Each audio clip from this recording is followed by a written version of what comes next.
Hello friends, அனைவருக்கும் வணக்கம். இது இந்த பேங்கிங் செக்டர் சம்மந்தமான 2வது வீடியோ. இதுக்கு முதல் ஒரு வீடியோ ஒன்று போட்டிருக்கிறேன். அதை முதல் பாருங்கள். பார்த்துட்டு அதில் தொடர்ச்சியாக இந்த வீடியோ பாருங்கள். இதில் பேங்கிங் செக்டரில் பார்த்தீங்கன்னா தெரியும், எப்படி இந்த பேங்கிங் செக்டரை செலக்ட் பண்ணி எடுக்கிறேன்னு சொல்லி சொன்னால், உங்களுடைய இந்த ஆன்லைன் பிளாட்ஃபார்முக்குள்ளே போனீங்கன்னு சொல்லி சொன்னால், இதில் பார்த்தீங்கன்னா தெரியும், இந்த வாட்ச்ன்றதுக்குள்ளே போயிட்டு ஃபுல் வாட்ச் ஈக்விட்டி என்று செலக்ட் பண்ணிவிட்டு இதில் செக்டருக்குள்ளே இந்த பேங்கிங் செக்டரை நீங்கள் செலக்ட் பண்ணிக்கொள்ளுங்கள். பார்த்தீங்கன்னா தெரியும், இந்த பேங்கிங் ஒவ்வொரு செக்டர் இருக்குது. Material, capital goods and banking and insurance அப்படி நிறைய விடயங்கள் இருக்குது. இதில் பேங்கிங் செக்டர் செலக்ட் பண்ணிக்கொள்ளுங்க. செலக்ட் பண்ணிவிட்டு பார்த்தீங்கன்னா தெரியும், இதில் ஒவ்வொரு பேங்குடைய ரைட் கிளிக் பண்ணி அட்வான்ஸ் சார்ட்டை கிளிக் பண்ணிங்கன்னு சொன்னால் இதே மாதிரி சார்ட் வரும். இதில் பார்ப்போம். ஏற்கனவே நான் நினைக்கிறேன் கமர்ஷியல் பேங்க், HNB ஒரு 5 பேங்க் பார்த்துட்டோம். இதில் இன்னொரு 5 பேங்க் பார்ப்போம். என்ன மாதிரி இதில் ப்ராஃபிட் என்ன மாதிரி கடந்த ஒரு வருஷத்தில் இருந்திருக்கு, கடந்த ஒரு 5 மாதத்தில் என்ன ப்ராஃபிட் இருக்குன்றபடியத்தை பார்ப்போம். இதில் பார்த்தீங்கன்னா தெரியும், பேன் ஏஷியா பேங்க் இது ஒரு நல்ல பேங்க். இதில் நான் ஆரம்பத்தில் இன்வெஸ்ட் பண்ணதான். என் காரணம் என்னன்னு சொல்லி சொன்னால், இதில் ஷேர்ஸ் மற்ற பேங்கில் போல் இல்லாமல் மிக குறைஞ்ச அளவுலாம் இருந்தது. நான் இன்வெஸ்ட் பண்ணக்குள்ள ஒரு ₹20 அளவில் இதனுடைய ஷேர்ஸ் இருந்தது. நான் இதில் இன்வெஸ்ட் பண்ணியிருந்தேன்னா, இப்போ பார்த்தீங்கன்னா தெரியும், இதில் ஷேர்ஸ் ₹70 போகுது. இது நீங்கள் பார்க்கலாம். பெரும்பாலும் இந்த மே மாதம் இதில் ஷேர்ஸ் பார்த்தீங்கன்னா தெரியும் ₹37 அப்படி போயிருக்கு. 35-37 ரேஞ்சில் போயிருக்கு. இந்த ரேஞ்சில் வாங்கியிருந்தீங்களாக இருந்தால் உங்களுக்கு 100% இப்போ ₹70 போகுது. 101% இந்த ஷேர்ஸ் இன்க்ரீஸ் ஆகிருக்கு. அதாவது ₹10,000 முதலீடு போட்டிருந்தா இன்னொரு ₹10,000 உங்களுக்கு அடிஷனலாக ப்ராஃபிட்டாக கிடைச்சிருக்கும். காலப்பகுதியை பார்த்தீங்கன்னா தெரியும், ஒரு 6 மாதம் 5 மாதத்துக்குள்ளே பெரிய ஒரு ப்ராஃபிட் இந்த பேங்கிங் செக்டரில் கிடைச்சிருக்கு. இதற்குரிய காரணங்கள் பார்த்தீங்கன்னா தெரியும், இப்போ நிறைய முதலீட்டாளர்கள், வெளிநாட்டு முதலீட்டாளர்களுடைய இன்வெஸ்ட்மெண்ட், அடுத்தது ஒரு ஸ்டேபிளான ஒரு இலங்கையில் அரசாங்கம் இருக்கிற காரணமாகத்தான் இப்படி ஒரு பங்குச்சந்தையில் இவ்வளவு அதிகரிப்பு. பெரும்பாலும் இந்த கடந்த ஒரு வருடத்தில் பார்த்தீங்கன்னா தெரியும், பங்குச்சந்தை என்றால் என்னென்னு தெரியாதவர்களும் லாபம் அடைச்சிருக்காங்க. காரணம் போட்ட பங்குகள் பெரும்பாலும் 180% பங்குகள் ப்ராஃபிட் தான் கொடுத்துருக்கு. இது ஃப்யூச்சரில் என்ன மாதிரி போகுமென்னு சொல்லி நம்ம எதிர்பார்க்க இயலாது. ஆனால் இதே மாதிரி ஒரு ஸ்டேபிள் கவர்மெண்ட் இருக்குமாக இருந்தால் எந்த பிரச்சனை இல்லாமல் கண்டினியூ ஆகிறதுக்கு வாய்ப்புகள் உண்டு. அதே நேரம் சில சடனான ட்ராப்புகள் நடந்தாலும் மார்க்கெட் ஈஸியாக அடுத்த லெவலுக்கு ஹெச் ஆகி எவ்வளோ ட்ராப் ஆகுதோ அதை மேலே திரும்ப போகிறதுக்கு சாத்தியப்பாடு அதிகம். நம்ம இதில் பேங்கிங் செக்டரை பற்றி பார்க்குற விடயம் சொன்னால், இந்த பேங்கிங் செக்டர் சம்மந்தமாக பார்ப்போம். இதில் 5 பேங்க், இதில் ஒரு பேங்க் நான் அந்த பேன் ஏஷியா பேங்கை காட்டிட்டேன். இதில் பார்த்தீங்கன்னா தெரியும், 100% ஒரு 5 மாதத்துக்குள்ளே. இதே நேரம் நீங்கள் ஒரு வருடத்துக்குள்ளே நீங்கள் இன்வெஸ்ட் பண்ணியிருந்தால் கூட அதே அளவு தான்.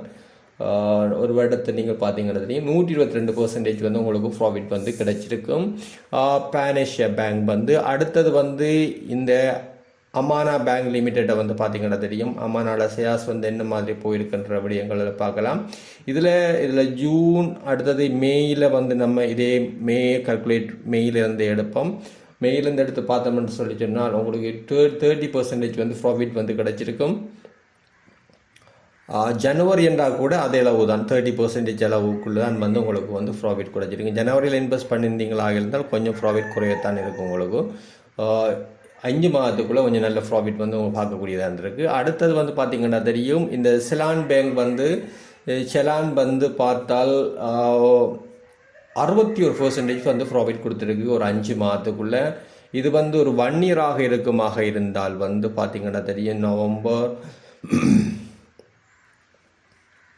1 இயராக இருக்குமா இருந்தால் 139% குறைஞ்சிருக்கு. இந்த ட்ராப்பில் இன்வெஸ்ட் பண்ணியிருந்தீங்களாக இருந்தால் உங்களுக்கு 60% கிட்ட வந்திருக்கும் நினைக்கிறேன். 74% கிட்ட உங்களுக்கு வந்திருக்கும் ஏப்ரல் மாதத்தில்.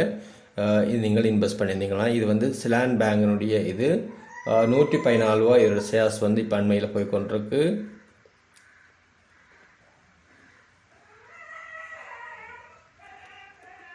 அடுத்து பார்த்தீங்கன்னா தெரியும், getter national bank nation trust bank இந்த நேஷன் ட்ரஸ்ட் பேங்கில் பார்த்தீங்கன்னா தெரியும், இது 5 மாதத்தில் இதில் அதிகரிப்பு 66% இதில் ஷேர்ஸ் அதிகரிச்சிருக்கு. ரூபாய் இன்வெஸ்ட் பண்ணியிருந்தீங்கன்னா உங்களுக்கு 160 ரூபா வரும். 10,000 ரூபான்னு சொன்னால் உங்களுக்கு 16,000 ரூபாய் இன்வெஸ்ட்மெண்ட் கிடைச்சிருக்கும். 1,00,000 ரூபாய் இன்வெஸ்ட்மெண்ட் சொன்னால் 1,66,000 உங்களுக்கு ப்ராஃபிட் டோட்டல் உங்களுடைய போர்ட்போலியோ மாதிரி இருக்கும். 60,000 ரூபாய் உங்களுக்கு ப்ராஃபிட்டாக வந்து கிடைச்சிருக்கும் ஒரு கம்பெனியில். இது வந்து நேஷனல் ட்ரஸ்ட் பேங்க்.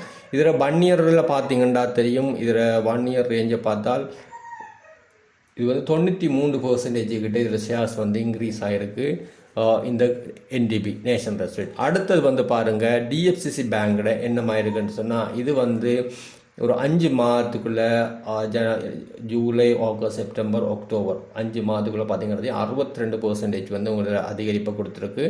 இதே நேரம் நீங்கள் ஜனவரியில் இன்வெஸ்ட் பண்ணியிருந்தீங்களாக இருந்தால் இந்த ஜனவரியில் நீங்கள் கிராஃபை கிளிக் பண்ணி வந்து 81% உங்களுக்கு ப்ராஃபிட் வந்து கிடைச்சிருக்கும். பாருங்கள் 10 மாதத்துக்குள்ளே உங்களுக்கு 81% வந்து ப்ராஃபிட் கிடைச்சிருக்கும். பெரும்பாலும் என்னுடைய இந்த வீடியோவில் யூடியூப்பில் இருந்து நிறைய பேர் வந்து இந்த ஷேர் மார்க்கெட்டில் ஜாயின் ஆகிருக்கீங்க. அது மிகப்பெரிய சந்தோஷம். இதில் வந்து நீங்கள் பார்த்தீங்கன்னா தெரியும் நீங்கள் சில பங்குகள் வந்து வாங்கியிருப்பீங்க. அது என்ன மாதிரி உங்களுக்கு லாபத்தை வந்து கொடுத்துருக்கான்ற விடயத்தை வந்து நீங்கள் வேணும்னு சொன்னால் கமெண்ட்டில் கொடுங்க, அல்லது வாட்ஸ்அப் குரூப்பில் ஷேர் பண்ணுங்கள். என்ன கம்பெனிகள் நான் லாஸ் ஆகிருக்கு, என்ன மாதிரி கம்பெனிகள் ப்ராஃபிட் தந்திருக்கின்ற விடயத்தை நீங்கள் ஷேர் பண்ணலாம். கீழே நீங்கள் காமெண்ட்டில் கொடுத்தீங்கன்னாலும் ஈஸியாக இருக்கும். அடுத்த வீடியோ மேக் பண்ணுறதுக்கு என்ன வகையான வீடியோ உங்களுக்கு தேவை என்ற விஷயத்தையும் வந்து இதில் கீழே காமெண்ட்டில் கொடுங்க. அடுத்தது இந்த செக்டர் வைஸ் அனாலிசிஸ் என்ன மாதிரி பெர்ஃபார்மன்ஸ் ஆகிருக்குன்ற விஷயம் வந்து இதே மாதிரி வீடியோ தேவைன்னு சொன்னாலும் கீழே காமெண்ட்டில் கொடுங்க. இந்த பேங்கிங் செக்டரில் வந்து நான் ஏற்கனவே 2 பேங்க் வந்து இண்டிகேட் பண்ணியிருக்கிறேன். ஒன்று வந்து நான் ஹைல்ஸ் பேங்க் நினைக்கிறேன் முதலாவது வீடியோவில். ஏன்னு சொன்னால் ஹைல்ஸ் பேங்கும் அடுத்து சனச டெவலப்மெண்ட் பேங்கும் நினைக்கிறேன். 2ம் வந்து கொஞ்சம் லோ ரேஞ்சில் இருக்கிறாங்க. ப்ரைஸ் வந்து இன்னும் போகிறதுக்கு சாத்தியப்பாடு கூட. ஆகவே விரும்பினா அந்த கம்பெனியில் வந்து நீங்கள் குறிப்பிட்ட அளவு இன்னும் இன்னொரு கொஞ்சம் ஷேர்ஸை நீங்கள் வந்து வாங்கி வச்சுக்கொள்ளலாம். மற்ற அதிகமான பேங்குகள் வந்து இதில் பார்த்துட்டோம்னு நினைக்கிறேன். இதில் வந்து பார்த்தது எல்லாம் வந்து பார்த்தீங்கன்னா தெரியும். பேனேஷியா பேங்கு என்னென்று சொல்லுவோம். இந்த என்னென்று வாரது என்ன விடயம்னு சொன்னால் இந்த என்னென்ற விடயம் வந்து பார்த்தீங்கன்னா தெரியும். இது வந்து சாதாரண பங்குன்னு சொல்லுவோம். அடுத்த இதில் பார்த்தீங்கன்னா தெரியும் பிஏபி எக்ஸென்ட் ஒன்று இருக்குமென்று சொன்னால் இதில் எக்ஸென்ட் ஒன்று இருக்குமெண்டா இப்போ பாருங்கள் HNB.X என்று டைப் பண்ணிங்கன்னு சொன்னால் இது நான் போட்டிங் ஷேர்ஸ் என்று வரும். சாதாரண பங்குகளும் நான் போட்டிங் ஷேர்ஸ், அதாவது சாதாரண பங்குகளை விட ஒரு சிறிய ஒரு அமௌண்ட் வந்து வித்தியாசம் வந்து இந்த நான் போட்டிங் ஷேர்ஸுக்கு வந்து இருக்கும். அதாவது இந்த முன்னுரிமை பங்குன்னு சொல்லுவோம். நீங்கள் பங்குகளை வாங்கக்குள்ள நான் அதிகமாக சில விடயங்கள் சொல்லியிருக்கிறேன், சில வீடியோவில் சொல்லியிருக்கிறேன் நினைக்கிறேன். இந்த HMB நான் போட்டிங் ஷேர்ஸா ஓட்டிங் ஷேர்ஸா என்ற விஷயங்களை வந்து பார்த்துக்கொள்ளுங்க. பெரும்பாலும் 2ம் வந்து பெரிய அளவு வித்தியாசம் இல்லை. உங்களுக்கு வந்து ஈக்குவலான, அதாவது இதுலேயும் ப்ரைஸ் அதிகரிக்கிற நேரம் அதுலேயும் மற்ற ஷேர்ஸ்லேயும் வந்து ப்ரைஸ் அதிகரிக்கும். ஆனால் வாங்கக்குள்ள வந்து இந்த நான் போட்டிங் ஷேர்ஸ் ப்ரைஸ் குறைவாகவும் இந்த சாதாரண பங்களோட விலை வந்து அதிகமாகவும் இருக்கும். அதை மட்டும் நீங்கள் கவனத்தில் கொண்டா சரி. ஆனால் உங்களுக்கு வேறு பங்கு லாபம் வழங்கக்குள்ள வந்து பெரும்பாலும் முதலாவது இந்த நான் போட்டிங் ஷேர்ஸுக்கு தான் பங்கு லாபம் கொடுத்துட்டு சாதாரண பங்கு கொடுப்பாங்க. ஆனால் சாதாரண பங்குக்கு கொஞ்சம் வந்து பங்கு லாபம் வந்து கூட வந்து கிடைக்கிறதுக்கு வாய்ப்புகள் அதிகம். ஓகே ஃப்ரெண்ட்ஸ், இவ்வளவுதான் வந்து இந்த வீடியோவில் வந்து பார்த்தீங்கன்னா தெரியும். இதில் ஏதாவது டவுட்டுகள் இருந்தாலும் கீழே காமெண்ட்டில் வந்து கொடுங்க. இதில் பார்ட் 1 வீடியோ வந்து முன்னுக்கு போட்டிருக்கிறேன் நான். அதை வந்து இதுதான் முதலாவது வீடியோ பார்க்குறீங்கன்னா முதலுக்கு அந்த வீடியோவையும் இருக்கா பார்த்துடுங்க. ஃபர்ஸ்ட் பார்ட் 1 வீடியோவையும் பார்த்துடுங்க. சரி ஃப்ரெண்ட், ஓகே, இன்னொரு அடுத்த வீடியோவில் சந்திப்போம். நன்றி, வணக்கம்.